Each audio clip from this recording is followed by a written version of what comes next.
설교 본문을 말씀드리면서 다 같이 함께 읽어보고 하나님의 말씀을 접해 보도록 하겠습니다. 2026년 4월의 마지막 주일 싱가포르 순복음교회의 주일 예배 설교 본문은 마태복음 5장 43절부터 48절까지의 말씀이 되겠습니다. 오늘 설교 본문은 마태복음 5장 43절부터 48절까지의 말씀이 될 텐데, 기록된 하나님의 말씀에 대한 존중하는 마음과 경외하는 마음을 담아서 다 같이 그 자리에서 일어나셔서 오늘 설교 본문 마태복음 5장 43절부터 48절까지를 다 같이 함께 읽겠습니다. 또 내 이웃을 사랑하고 네 원수를 미워하라 하였다는 것을 너희가 들었으나 나는 너희에게 이르노니 너희 원수를 사랑하며 너희를 박해하는 자를 위하여 기도하라. 이같이 한즉 하늘에 계신 너희 아버지의 아들이 되리니 이는 하나님이 그 해를 악인과 선인에게 비추시며 비를 의로운 자와 불의한 자에게 내려주심이라. 너희가 너희를 사랑하는 자를 사랑하면 무슨 상이 있으리요? 세리도 이같이 아니하느냐? 또 너희가 너희 형제에게만 무난하면 남보다 더하는 것이 무엇이냐? 이방인들도 이같이 아니하느냐? 그러므로 하늘에 계신 너희 아버지의 온전하심과 같이 너희도 온전하라. 아멘. 다 같이 자리에 앉으셔도 좋겠습니다. 저는 방금 우리가 함께 읽어본 마태복음 5장 43절에서 48절까지의 말씀을 가지고 온전하게 사랑한다는 것, 이와 같은 제목으로 잠시 말씀을 나누어 보고 주시는 깨달음과 마음이 있다면 그것을 우리가 어떻게 삶에 적용하고 실천할 것인지에 대해서 고민해 보기를 원합니다. 자, 이번 4월 달은 계속 말씀드렸듯이 사랑에 대해서 나누고 있습니다. 그리고 그것은 오늘이 마지막 순서가 된다라는 뜻입니다. 1월부터 3월 달까지 우리는 성령에 대해서 또 제법 깊이 있게 다양한 측면을 살펴보았다라면 올해 남은 기간 동안 성령의 열매에 대해서 알아본다라고 했고, 그 첫 번째 열매로서 사랑에 대해서 4월 한 달을 계속 살펴보고 있습니다.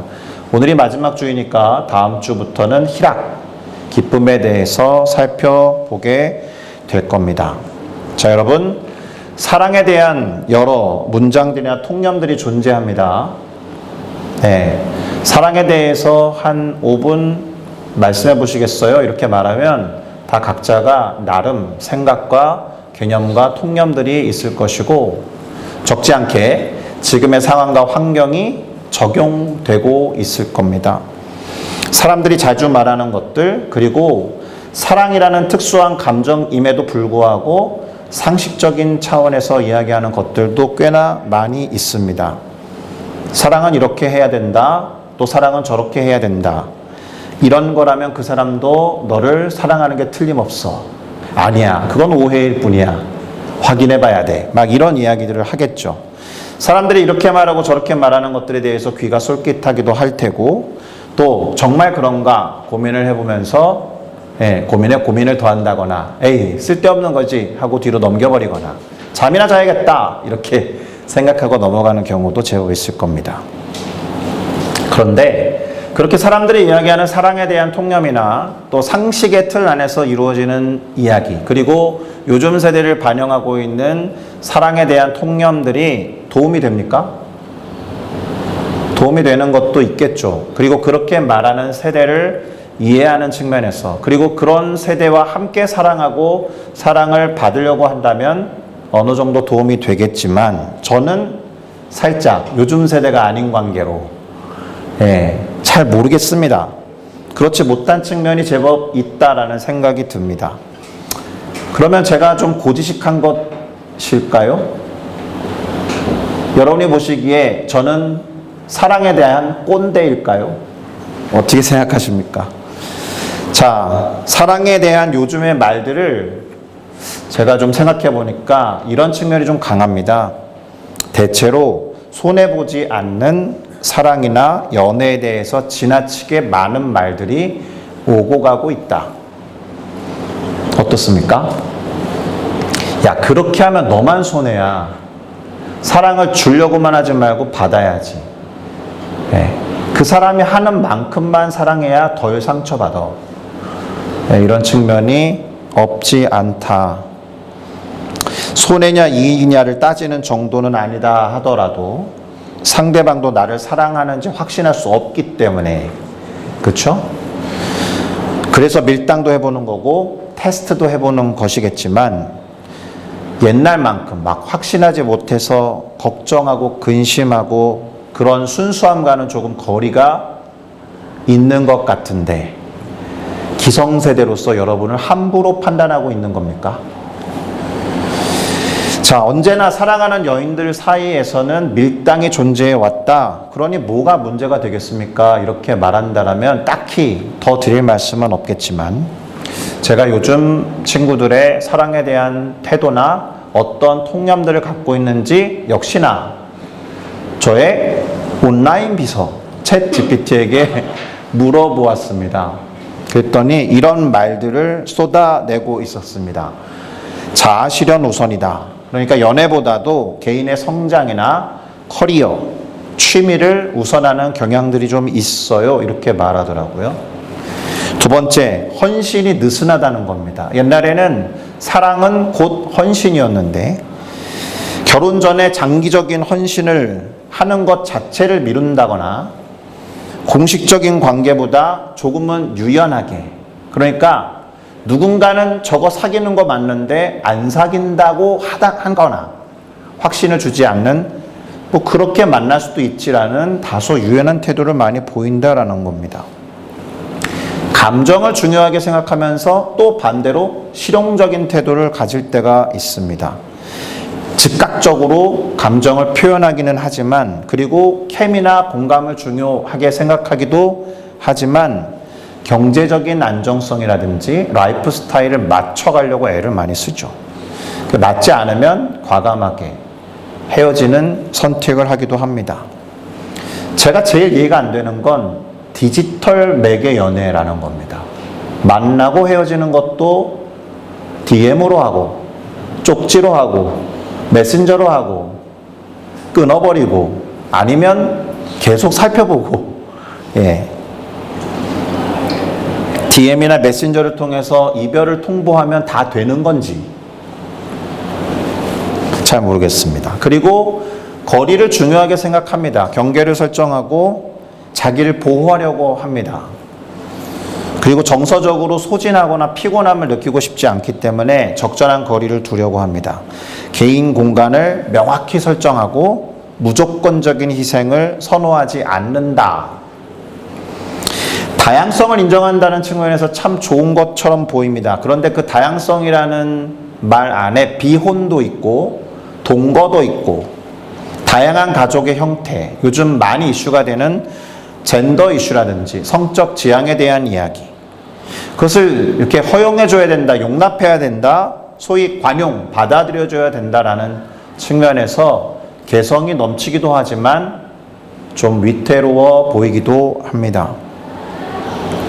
연애의 목적을 행복이랄지 성장이랄지 조금 더 나아가서 실용적 파트너로 생각하는 경우도 있습니다.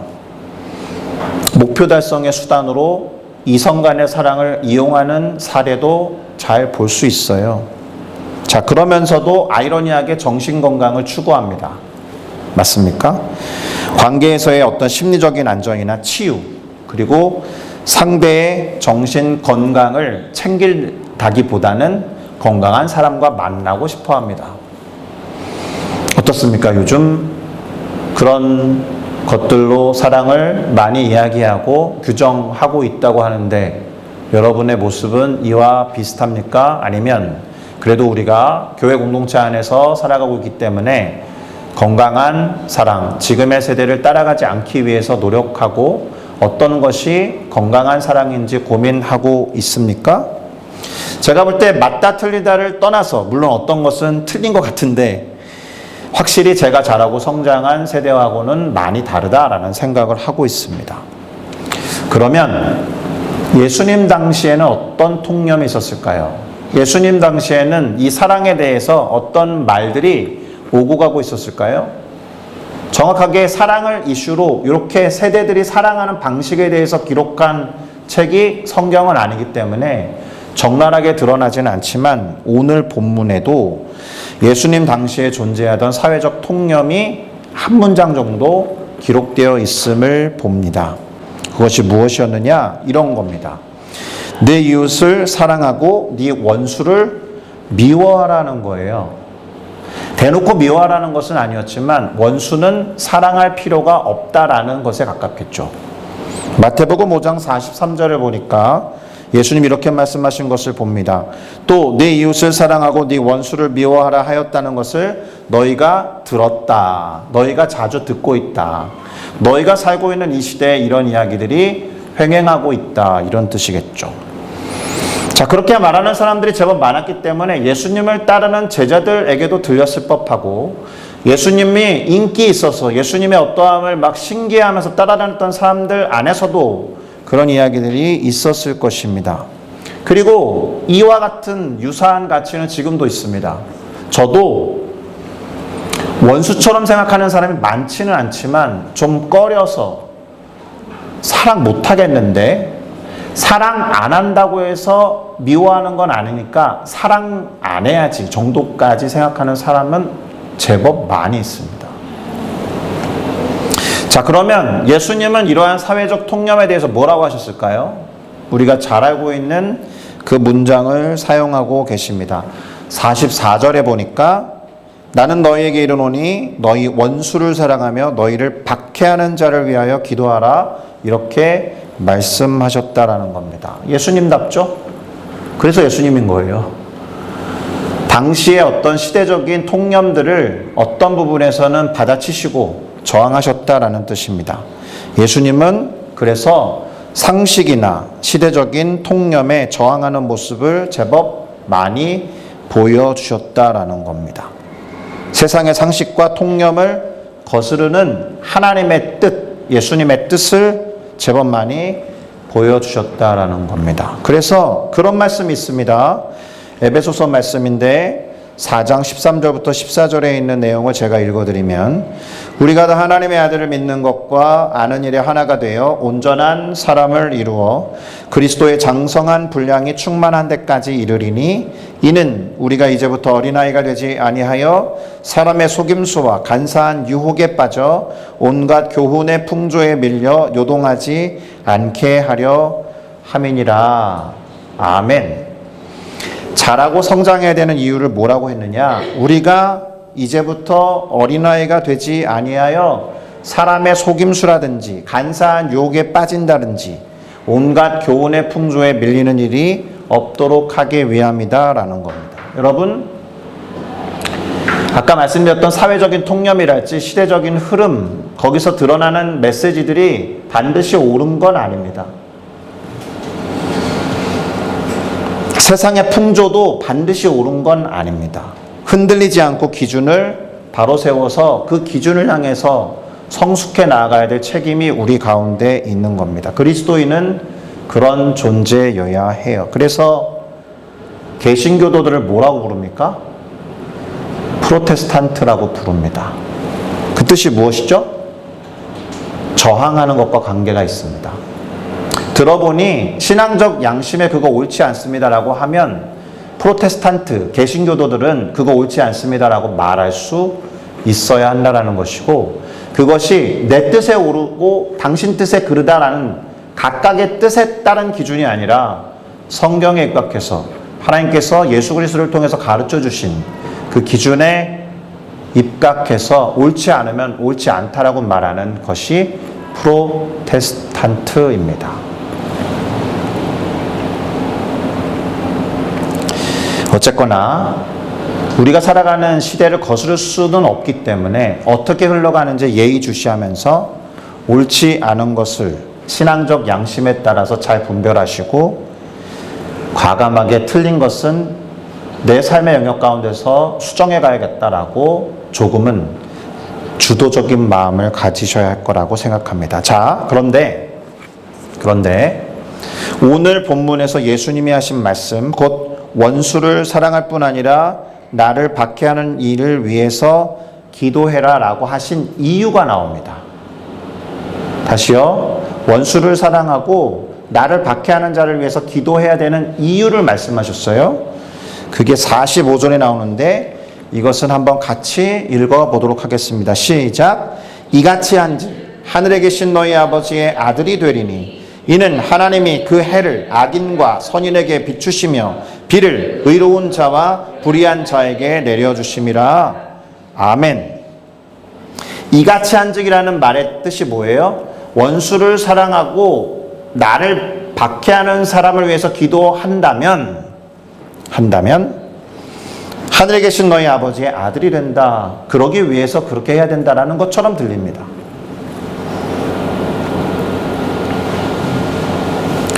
원수를 사랑하면서 박해하는 자를 위해 기도하는 것이 하나님의 자녀가 되기 위한 방법처럼 보인다. 이 말은 그렇게 안 하면 하나님의 자녀가 아니라는 뜻처럼도 들립니다. 원수를 사랑하지 않고 나를 핍박하고 공격하는 사람을 위해서 기도하지 않으면 나는 하나님의 자녀가 아니다라고 말하는 것처럼 들린다고요, 여러분.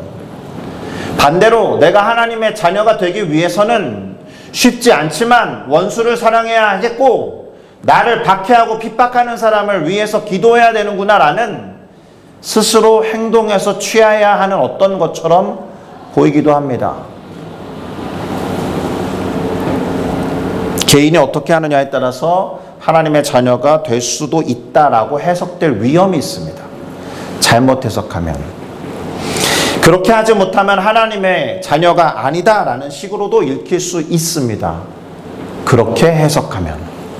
그래서 이럴 때 원어적인 뉘앙스를 살펴볼 필요가 있는데요. 여기에서 아들이 되리니라고 하는 단어의 뜻은 그런 존재가 그렇게 된다라고 해석할 것이 아니라 그 정체성이 그러한 모습으로 드러난다라고 해야 됩니다.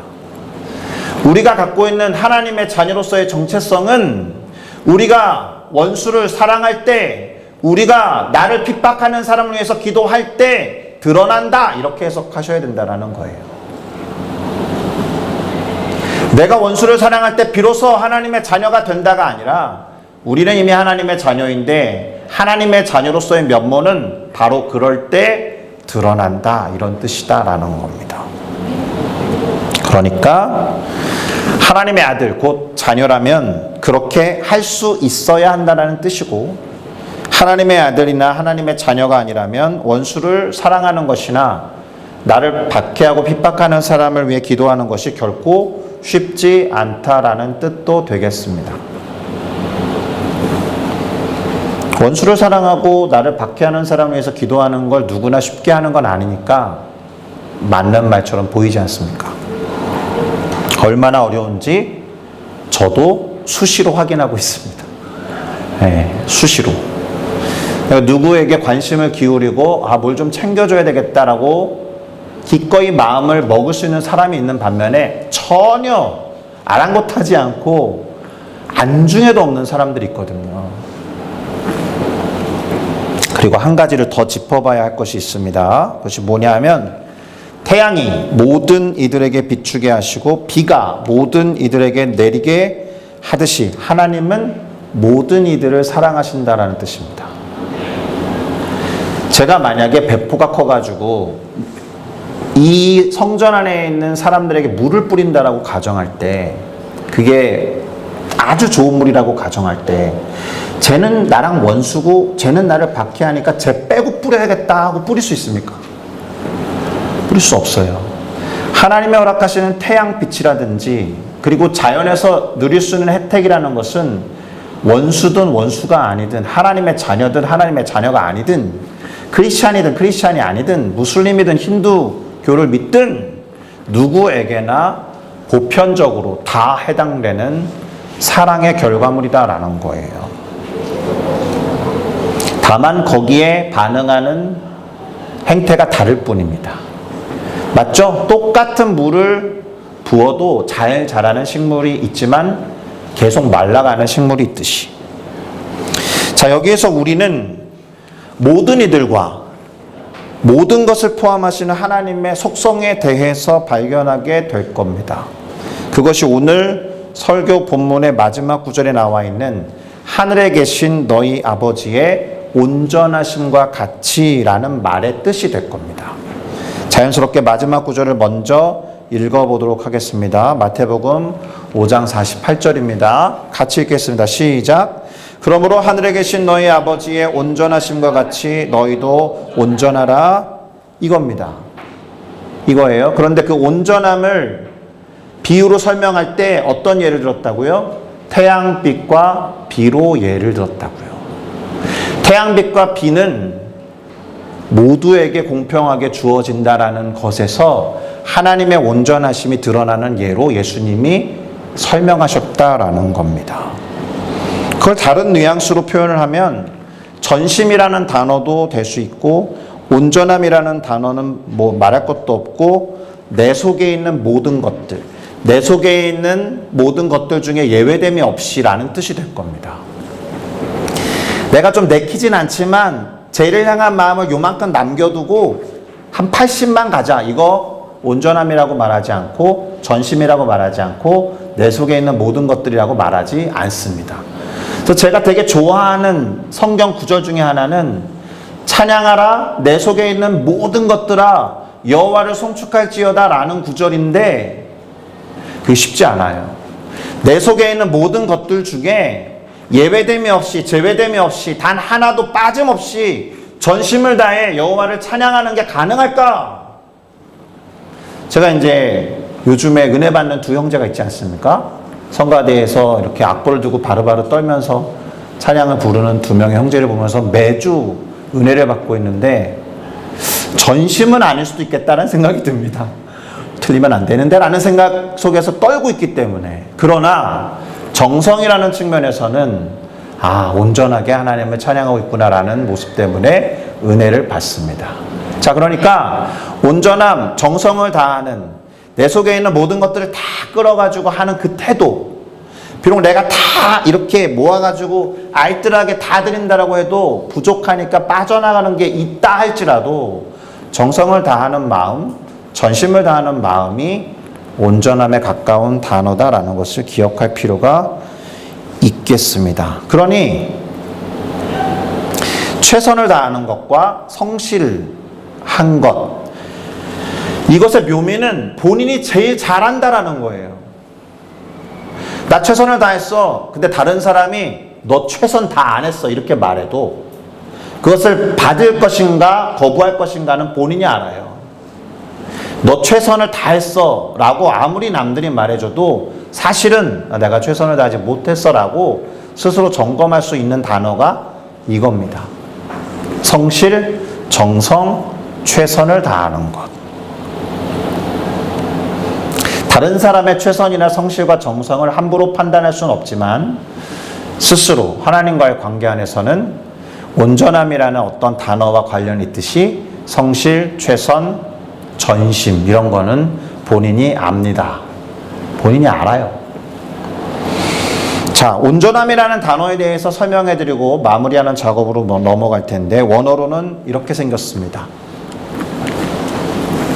네, 텔레이오스 이 단어이고 이 단어를 번역한다고 해서 perfection으로 번역하지 않습니다. 이 단어의 의미를 좀 설명을 해본다면 목적에 맞게 자라나는 것, 관계 속에서 성숙하는 것, 그리고 하나님의 성품을 닮아가는 것을 말합니다. 과정과 시작에 초점이 있습니다. 완벽하지 않아도. 상당히 관계 중심의 언어이고 과정 중심의 언어입니다. 그러니까 텔레이오스는 목적을 뜻하는 텔로스라는 말에서 왔기 때문에 목적을 지향하는 상태를 말해요. 목적을 완벽하게 이룬 상태가 아니라 지향하고 나아가는 마음의 동기와 관련이 있는 단어입니다. 목적지를 향해서 끝까지 걸어가는 삶, 인도함을 받는 삶을 말합니다. 그러니까 하나님의 온전하심이라는 것은 다시 말씀드리지만 결점이 없는 차가운 완벽함이 아닙니다. 원수에게까지 흘러가는, 끝까지 흘러가는 따뜻한 사랑의 충만함을 온전함이라고 말할 수 있습니다. 그런 말하는 분들 있죠. 원수에게는 바랄 것이 없어. 나는 그냥 사과 한마디만 들으면 돼 라고 말하는 분들이 있죠. 근데 그분들의 태도와 표정을 한번 잘 보세요. 얼마나 냉정한지. 그만큼 상처를 받았기 때문에 사과받고 싶은 마음에서 그렇게 말하는 것이지만, 바라는 거 그거 하나라고 말하지만 사실 자세히 뜯어다보면 상당히 냉정한 모습을 보일 때가 있습니다. 그렇지 않아야 한다라는 겁니다. 하나님의 온전하심이 그런 것이 아니기 때문에. 만약 하나님이 우리 가운데 차갑기까지 냉철하게 완벽을 요구하신다면 우리는 다 여기에 없습니다. 다시 정리하겠습니다. 온전함이라는 것은 실수가 하나도 없는 상태가 아니라 하나님처럼 사랑하는 상태입니다. 하나님처럼 정성을 다하는 상태입니다. 하나님처럼 faithful한 상태입니다. 신실하고 성실한 상태를 말합니다. 사랑이 끝까지 가는 상태와 과정을 말합니다. 여기서의 끝이란 목적을 말하기는 하지만 이루기 위해서 노력하는 걸 말합니다. 그래서 포기하지 않는다는 뜻에서, 결코 포기하지 않는다는 뜻에서 무조건이라는 표현을 가끔 붙입니다. 그래서 무조건적인 사랑인 거예요. 아가페가. 이제 마무리를 해보겠습니다. 그림 하나를 볼 텐데, 퍼즐 맞추기입니다. 온전함이라는 것은 저것을 다 맞춰가야겠다라고 노력하고 애쓰고 정성을 다하는 것이라고 보면 됩니다.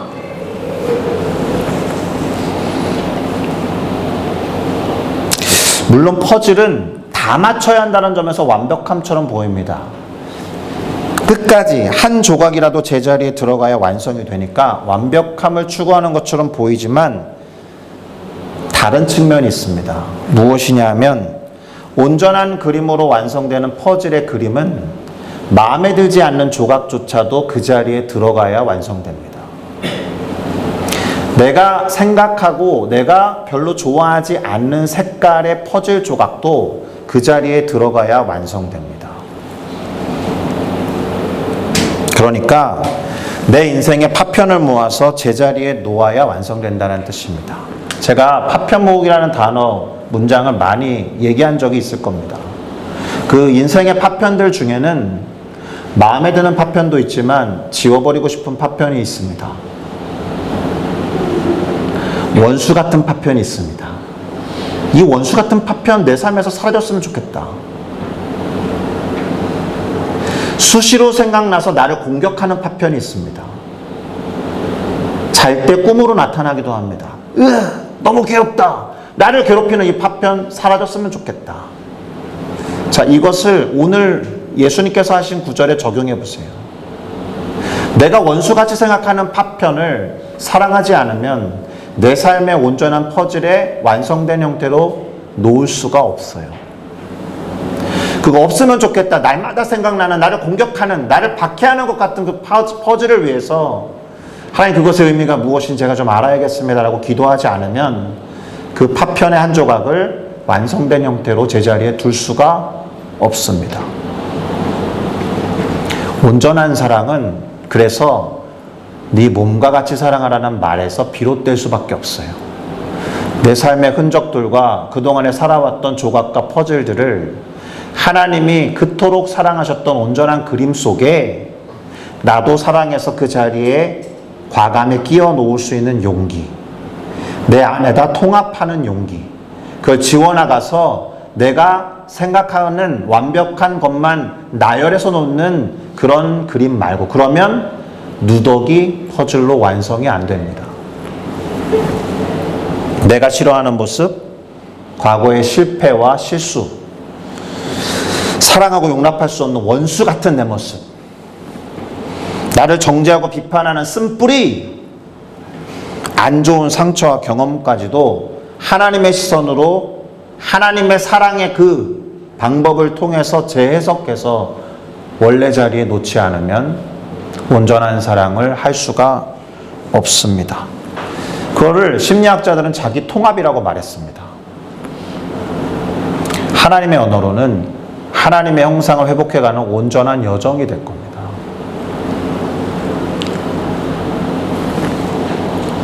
원수를 사랑하듯이 나를 괴롭히는 인생의 파편들을 잘 품어봐야 할 겁니다. 사랑하지 않으면 내 안으로 통합할 수 없기 때문에 그렇습니다. 천국이라는 완성된 그림을 떠올려 보시겠습니까? 거기에 내가 사랑하는 사람만 와 있을까요? 내가 정말 싫어하는 사람이 와 있으면 천국입니까? 제가 늘 던지는 질문 아닙니까? 쟤는 안 왔으면 좋겠는데 제가 여기 와 있다고 하는 생각이 드는 순간 천국 아닙니다. 걔 때문에 괴롭다라는 느낌이 드는 순간 천국이 아니에요. 천국에 안 와 있는 겁니다. 지옥에 와 있는 겁니다.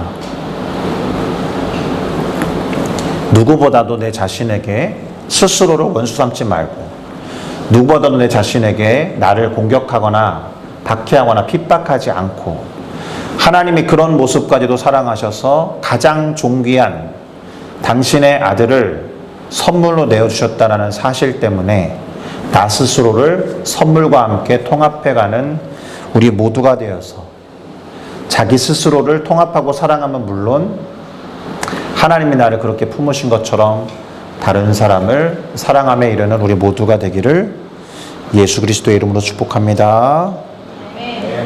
결론입니다. 우리는 아직 온전하지 않지만 우리를 바라보시는 하나님은 온전하십니다. 믿으십니까? 우리를 인도하시는 하나님은 온전하십니다. 우리가 따라가는 발걸음이 버겁고 온전하지 못해도 인도하시는 분은 온전하십니다. 우리와 함께 하시는 하나님은 온전하신 줄로 믿습니다. 그분의 일하심은 온전해요. 그러니 그분의 역사, 그분의 인도하심으로 우리도 온전을 향해 그 여정에 참여할 수 있습니다. 실제로 온전해지고 있을 겁니다. 믿으시기를 바랍니다. 할렐루야. 온전함을 향해서 끝까지 나아가고 포기하지 않아야 합니다. 그게 무조건적인 거예요. 그렇게 할 때 다른 이를 향한 사랑도 온전해질 수 있고 기꺼이 사랑받을 수 있고 사랑을 흘려보낼 수 있을 것이다 라고 믿습니다. 어제보다 오늘 우리가 조금 더 사랑하기 위해서 노력해야 한다면 정성을 다하시고 성실하게 최선을 다해서 하나님이 온전하신 사랑으로 나를 품으신 것처럼 나도 온전을 사모해야겠다라고 생각하는 우리 모두가 되기를 예수 그리스도의 이름으로 축복합니다. 기도하시겠습니다.